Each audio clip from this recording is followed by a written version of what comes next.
লোকসভা নির্বাচনকে সামনে রেখে ঘাটালে সকাল থেকেই জোরদার প্রচারে দুই অভিনেতা। একদিকে অভিনেতা দীপক অধিকারী অর্থাৎ দেব, অপরদিকে হিরণ চট্টোপাধ্যায়। দুই নেতার মুখোমুখি একই প্রসঙ্গ, ঘাটাল মাস্টার প্ল্যান। দুজনেরই দাবি ঘাটাল মাস্টার প্ল্যান হবে। পশ্চিম মেদিনীপুর জেলার ঘাটাল লোকসভার দাসপুরের শ্রীবরা এলাকাতে এদিন 10টা নাগাদ একটি পথসভার মাধ্যমে নির্বাচনী প্রচার শুরু করলেন অভিনেতা সাংসদ দীপক অধিকারী।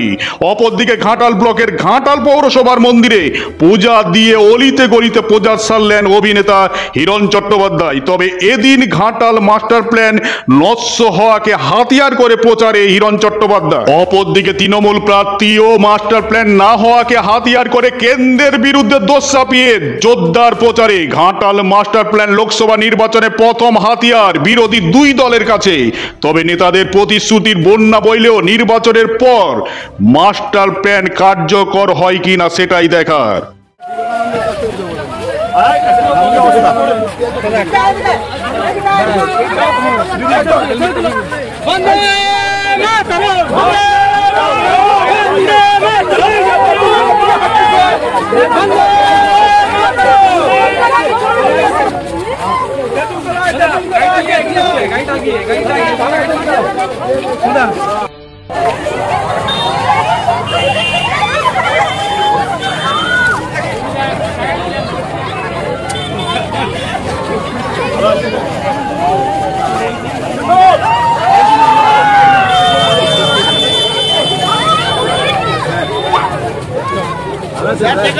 আপনি এখন একটুখানি আসবেন।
ফুল দিয়ে বরণ করে নিবে আমাদের দাসপুর ব্লক তৃণমূল কংগ্রেসের সভাপতি সম্মানীয় সৌমিত্র সিংহ মহাশয়।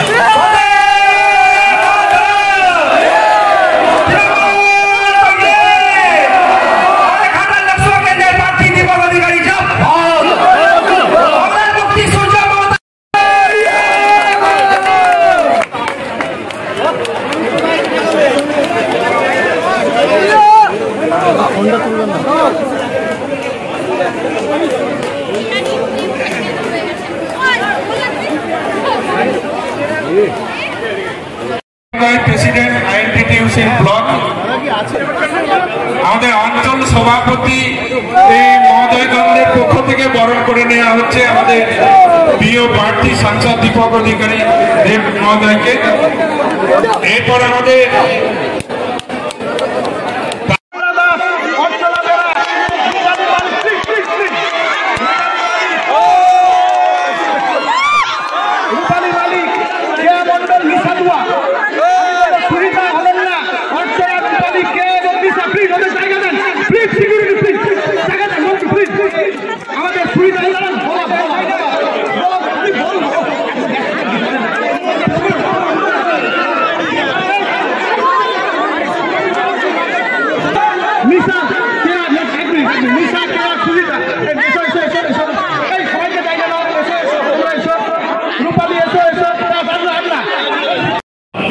মানে আমার এই পরিবারের একজন লড়াকু কি বলবো সদস্য, আপনাদের সামনে বলার কিছুই নেই, আপনারা সবই জানেন। আমি এটুকু বলবো আপনাদের আশীর্বাদ ছাড়া এই পথটা জেতা যাবে না, ঘাটাল লোকসভা কেন্দ্র জেতা যাবে না যদি আপনারা আমার পাশে না থাকেন। তো আপনাদের পাশে থাকাটা সবচেয়ে বেশি জরুরি। আছেন তো আপনারা? আমি জানি কি বলি, মানে সমস্ত নেতাদেরকে সম্মান জানিয়ে বলছি, এইটুকু 10 বছর বুঝেছি যে বড় বড় নেতারা তারা পদ চায়, পোস্ট চায়, কিন্তু কর্মীরা সম্মান চায়, আর ইচ্ছে বেশি কিছু চায় না। কর্মীরা প্রার্থী জেতার পর তাদেরকে মনে রাখুক বা না রাখুক, তারা টিভিতে বসে প্রার্থীকে জেতানোর পর সেই গর্বটা ফিল করে, সেটাই বুঝি। হয়তো আপনাদের নামও আমি জানি না সেরকম ভাবে, হয়তো আপনাদের নম্বরও নেই আমার কাছে, আমি ধন্যবাদও জানাতে পারবো না, কিন্তু আমি জানি আপনারা আপনাদের সমস্ত কিছু লাগিয়ে দেবেন আমাকে জেতানোর জন্য, আপনার এই ছোট ভাইটাকে জেতানোর জন্য। আমি আমার রাজনীতি থেকে সত্যি কিছু পাওয়ার নেই। আমার রাজনীতি যতটুকু করা মানুষের পাশে থাকা, মানুষের ভালো রাখা, মানুষের বিপদে আপদে তাদের সঙ্গে থাকা। আশিসদা বলছিলেন এই বছর আমি দাঁড়াবো না ভেবেছিলাম, সত্যি এবারে দাঁড়াবো না ভেবেছিলাম, কিন্তু দিদি এবং অভিষেক বাবুকে না বলতে পারলাম না, কারণ ওনারা এরকমই একটা প্রস্তাব দিলেন, সেটা আমার মনে হলো যে এই প্রস্তাবের জন্য আমার দাঁড়ানো উচিত। ঘাটাল মাস্টার প্ল্যান, এখানে দিদি বলছেন যে এই 3টে খাল কাটা হয়েছে বলে এখানে আর বন্যা জমে না, কিন্তু ঘাটালের বন্যা এটা আমাদের কাছে নতুন নয়, এটা 100 বছর আগেকারের এই বন্যার এই গল্পটা। আজকে দিদি সেইটা করতে চলেছে, আমাদের রাজ্য সরকার সেটা করতে চলেছে, এটা আমার কাছে আমার মনে হয় এটার জন্য আমি আরো 10 জন দিতে পারি এই ঘাটাল মাস্টার প্ল্যানটা হওয়ার জন্য, কারণ এই ঘাটাল মাস্টার প্ল্যানটা 200 বছর অবধি থাকবে। আরেকটা জিনিস দৌড়ধাপ হচ্ছে, আমরা সবাই জানি, কারণ আমরা জানি যে দাসপুর 1-2 এর মধ্যে প্রচন্ড যারা সোনার কাজ করে, যারা বাইরে থাকে, তাদেরকে ফেরত আসার বা গোল্ডের জন্য যেটা একটা গোল্ড হাব খুবই দরকার ছিল, সেটা আমাদের সরকার করতে পেরেছে।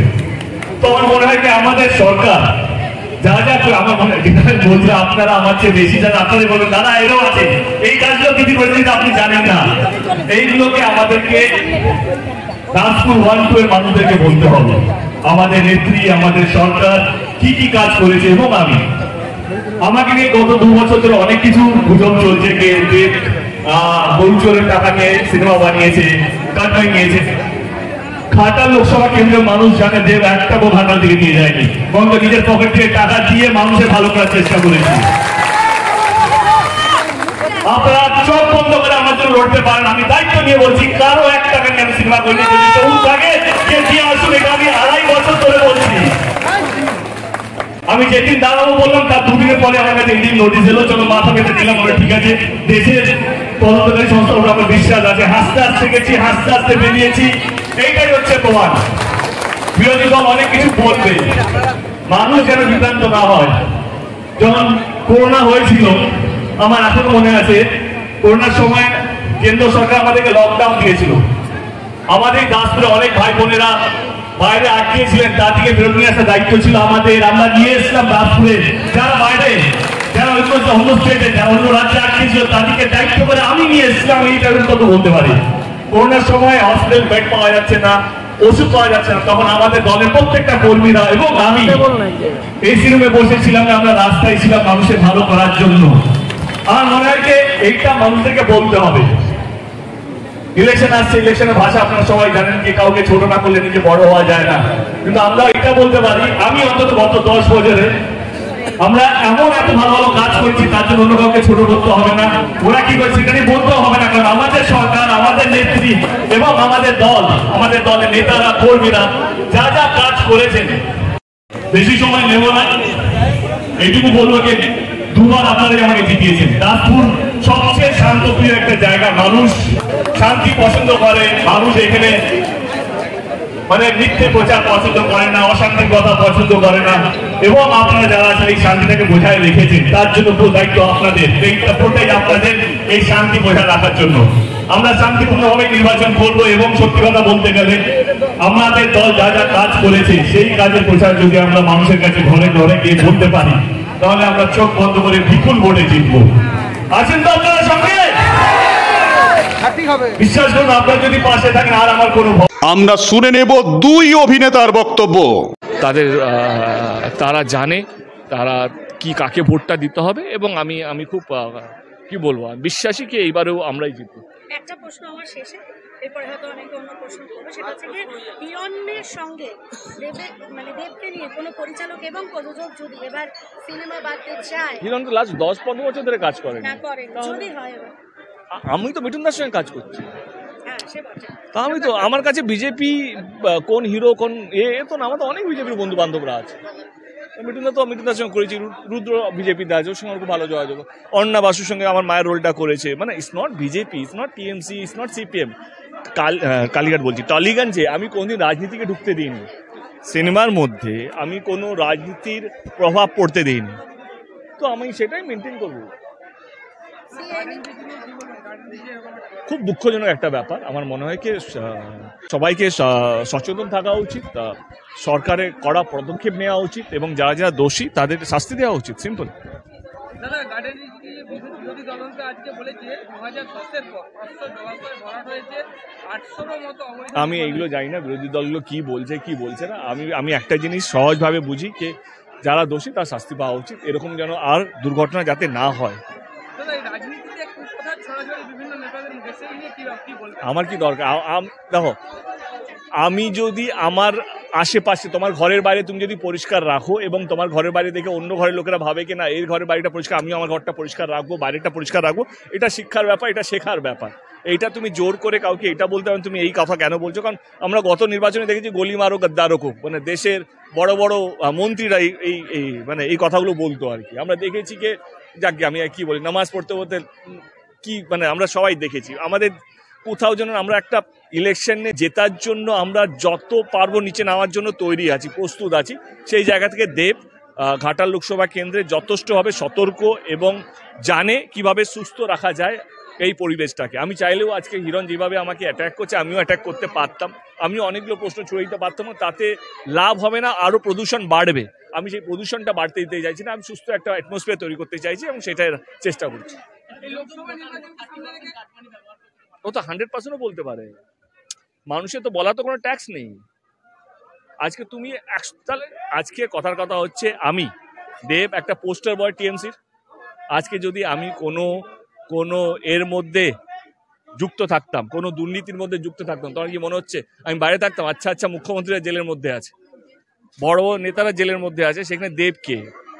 তো নিশ্চয়ই আমি কিছু করিনি বলে এখনো বাইরে আছি। এবং হিরণ এই কথাগুলো বলছে সেটা রাজনীতির ভাষা, এবং তার যদি প্রমাণ থাকে প্রশাসন ইডি সিবিআই সব তো ওদেরই।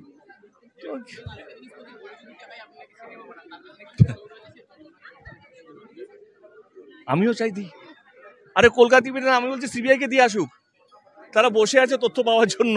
আমার ওপেন লেভেল ওকে বলো, ওকে দেব বলেছে যদি থাকে তো ইডি সিবিআই কে দিয়ে আসুক, কতদিন এই মিথ্যে কথাগুলো বলে চালাবে? আমার তো এবারে তো ইলেকশনটা যাওয়ার পর তো রিজাইন করার সময় চলে আসবে যদি প্রমাণ না করতে পারে। লোকসভায় নির্বাচন, এই নির্বাচনটা এখন অনেকটাই টাইম আছে, কিন্তু একেবারে মাটি কামড়ে পড়ে গেছেন আপনি, আরেক অভিনেতা হিরণ। আর ভাল লাগছে না, আমার মনে হয় কি হিরণকে নিয়ে কথা বলে ওই সময়টা নষ্ট করে আমার মনে হয় না আমার কোনো লাভ হবে। আজকের পর হিরণ কি বলছে না তার মধ্যে আমি জবাব দেওয়ার জন্য প্রস্তুত নই। হিরণ আজকের পর থেকে যা ইচ্ছা বলতে পারে, তার পুরো আমার তরফ থেকে সহমতি আছে ওকে। আমার মনে হয় ওর প্রশ্নের পিছনে আমি আমার সময়টা যদি নষ্ট করি তাহলে আমার পুরো দিনটা নষ্ট হয়ে যাবে। আমার মনে হয় কি আমার অনেকগুলো মানুষের কাছে পৌঁছানোর আছে, অনেকগুলো মানুষ রাস্তায় আমাকে দেখার জন্য দাঁড়িয়ে আছে, আশীর্বাদ করার জন্য দাঁড়িয়ে আছে, ভালোবাসা দেওয়ার জন্য দাঁড়িয়ে আছে। তো আমার মনে হয় সেই মানুষগুলো আমার কাছে অনেক বেশি ইম্পর্টেন্ট দেন হিরণ ঘুম থেকে উঠে কি প্রশ্ন করবে, কি উত্তর করবো, সেই জবাব দেওয়ার জন্য আমার মনে হয় না। তার জন্য আমার দলই যথেষ্ট।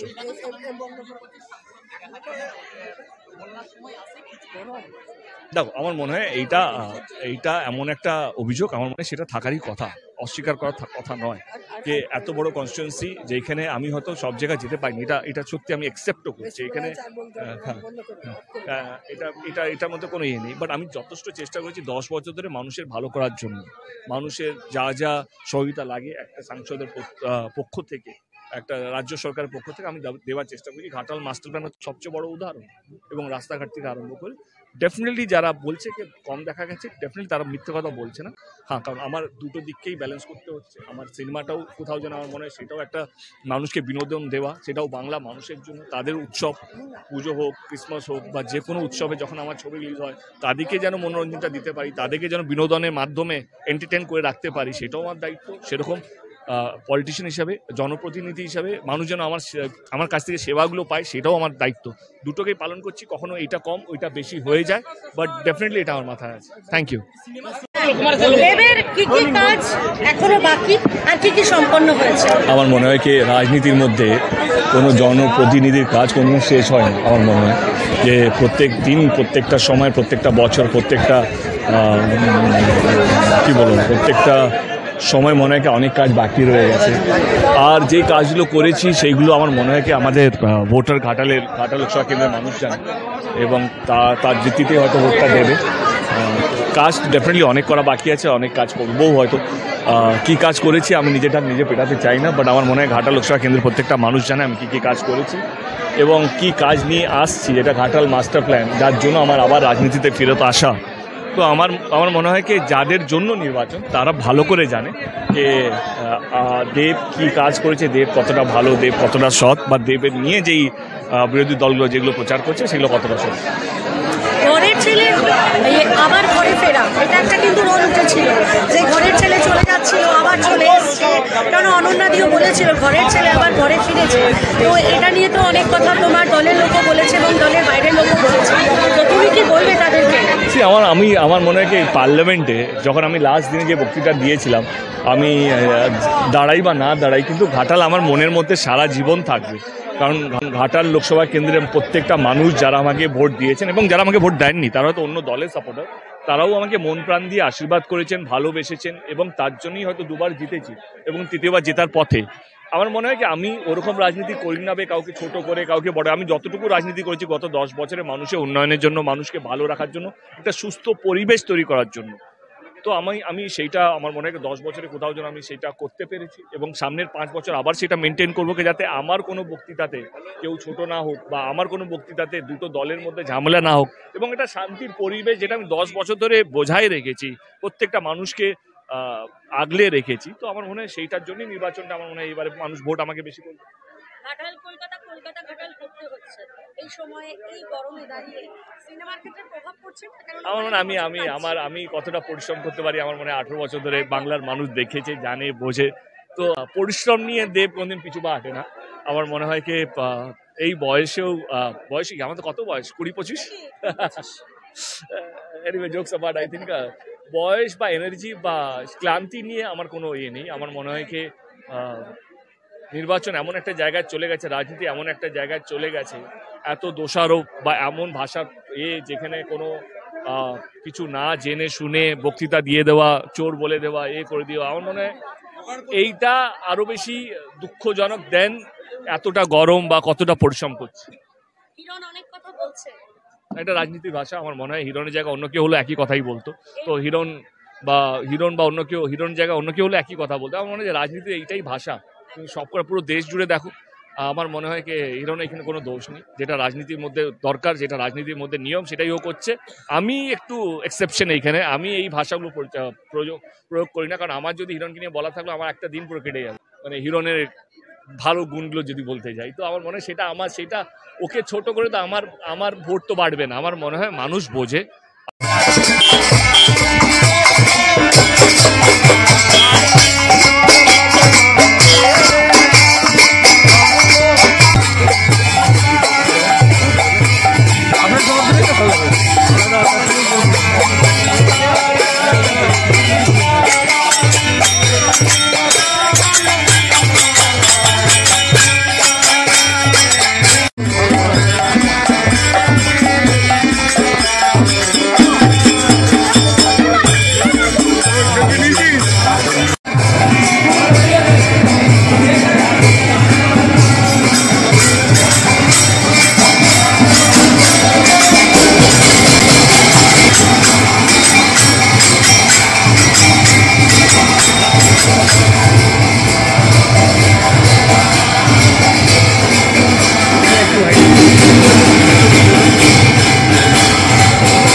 উন্নয়ন তো হয়নি। আরে প্রধানমন্ত্রী অ্যাপ্রুভ করে দিয়ে যে প্রজেক্ট আপনি আটকে রেখে দিয়েছেন, ঘাটাল মাস্টার প্রকল্প 30% কাটমানি নিতে পারবেন না বলে, প্রধানমন্ত্রীর অ্যাপ্রুভ করা রেল লাইন প্রজেক্ট, আমি সব তো ডকুমেন্ট দেখাচ্ছি। ক্ষমতা থাকলে সুপ্রিম কোর্টে যান না, হাইকোর্টে যান না, আমার ডকুমেন্টের বিরুদ্ধে উন্নয়ন কোথায় করেছেন? পাঁশকুড়া থেকে ঘাটাল যে রাস্তাটা হলো 33 কিলোমিটার রাস্তা, সে তো প্রধানমন্ত্রী টাকা দিয়েছে 167 কোটি টাকা। আপনি কি করেছেন একটু দেখান না। গত 10 বছরে আপনি লোকসভায় মাত্র 11% গেছেন, 90% আপনি শুটিং করে বেরিয়েছেন। এই লোকসভাতে প্রত্যেককে জিজ্ঞেস করেছি, পাড়ায় পাড়ায়, গ্রামে গ্রামে, প্রত্যেক জায়গাতে। এই পাড়াতে কখনো দেবকে দেখেছেন 10 বছরে? বোন দেখেছো? দেখো, ও তো কোনো বিজেপির কর্মী নয়। আপনারা দেখেছেন কখনো 10 বছরে? এই পাড়া এসছে? হ্যাঁ, এই পাড়ায় কখনো ঢুকেছে? তাহলে কোথাও যায়নি। যেখানে সবঙ্গে যাই, পাঁশকুড়াতে যাই, কেশপুরেতে যাই, ডেবরাতে যাই, দাসপুরেতে যাই, এখানে ঘাটালেতে আসি, কোথাও তার দেখা নাই। কি গানটা গেছিলাম আমি? তোমার দেখা নাই রে, তোমার দেখা নাই, তোমার দেখা নাই রে, তোমার। আপনারা দেখছেন বিকাশ চ্যানেল, আমি আপনাদের সঙ্গে সানিজুল হক।